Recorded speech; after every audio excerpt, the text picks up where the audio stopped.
สบายดีมื้อนี้ทาง PK Studio จะพาไปซีมอาหารอยู่ห้านสุดใจคาราโอเกะลองไปนำกันเบิ่งว่าอีคักสำไหนไปโอเค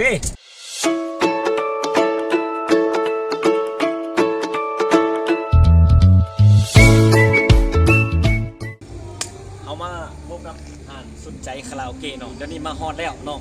ว่าที่อาหารที่แซ่บหรือว่าที่ม่วนที่มันอะไรปะเอามาติดตามกันมา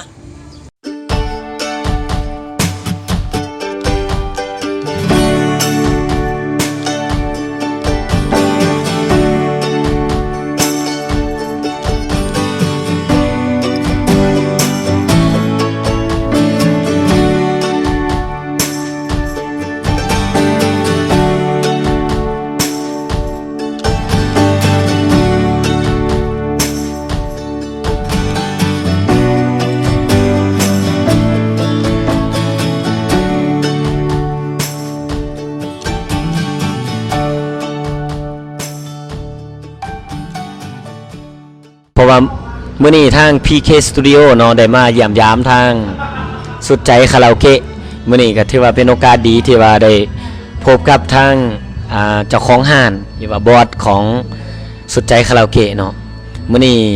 เพราะว่าทางเฮาเห็นมีการปรับปรุงหลายอยู่ห้านสุดใจคาราโอเกะก็เลยมื้อนี้พากันแวะเข้ามาเนาะเยี่ยมยามพอดีบังเอิญได้เจอทางบอสเพิ่นมื้อนี้จะได้มาสัมภาษณ์เพิ่นหน่อยนึงเนาะเพราะว่ามื้อนี้ขออภัยนำหลายๆเนาะทาง PK เพราะว่ามื้อนี้เฮาบ่ได้ตัดเสียงให้น้องออกหลายเพราะว่าให้เป็นเสียงสดเลยเพราะว่าทางเสียงอ้อมค้างก็มีลูกค้าหลายเต็มห้านเลยเนาะมื้อนี้เนาะเมื่อเฮามาฮู้จักกับบอสของสุดใจคาราโอเกะนํกันเจ้าสบายดีเจ้าสบายดีเนาะข้าพเจ้าชื่อแสงทิศ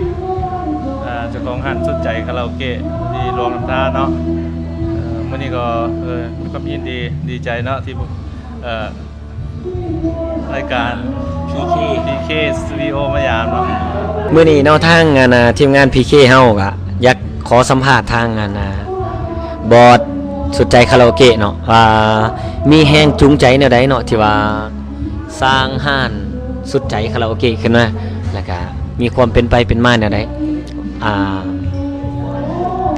ในการสร้างตั้งห้านนี่ก็โดยรวมแล้วข้าพเจ้าก็เป็นคนมักทางด้านการบริการทางอาหารเนาะแล้วก็มีแรงจูงใจที่มาเฮ็ดห้านสุดใจเนาะข้าพเจ้าเองอยากแนะนำทางหมู่เพื่อนผู้ใดที่ว่าอยู่ไกลที่ว่าสนใจเรื่องการพักผ่อนคลายอารมณ์เนาะสามารถมาห้านสุดใจเฮาได้เพราะว่าสถานที่ใกล้เคียงกับตัวเมืองบ่ได้ห่างไกลเนาะติดกับมีสถานที่จอดรถสบายอากาศหลวงเนาะมีห้องสำหรับห้องคาราโอเกะมีห้องนั่งดื่มธรรมดาเนาะสามารถมาได้ผู้ใดที่ว่ายังบ่ทันมาลองมาเบิ่งว่าจิสุดใจบ่เนาะเชิญชวนหมู่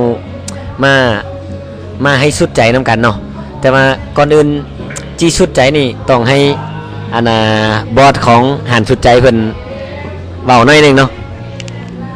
ขอเชิญชวนเนาะบรรดาแขกหมู่เพื่อนมิตรสหายที่อยู่ไกลว่าต่างแขวงแล้วไปในแขวงเนาะเชิญมาดินมาเวที่หันสุดใจแล้วไหนเนาะ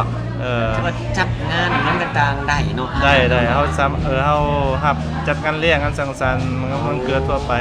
เนาะตัวนี้ถือว่าเป็นเรื่องดีเลยเนาะสามารถทำได้จากคนถือว่าสุดหนึ่งเรื่องงานเลี้ยงสูงสุดงานเลี้ยงรวมๆก็ประมาณ100คนถือว่าสามารถห้องฮับได้100กลัวขึ้นเมื่อเนาะเพราะว่าก็ถือว่าเป็นห้านใหญ่แล้วเนาะมาเฮามาเบิ่งบรรยากาศภายในห้านนำกันเลยเนาะ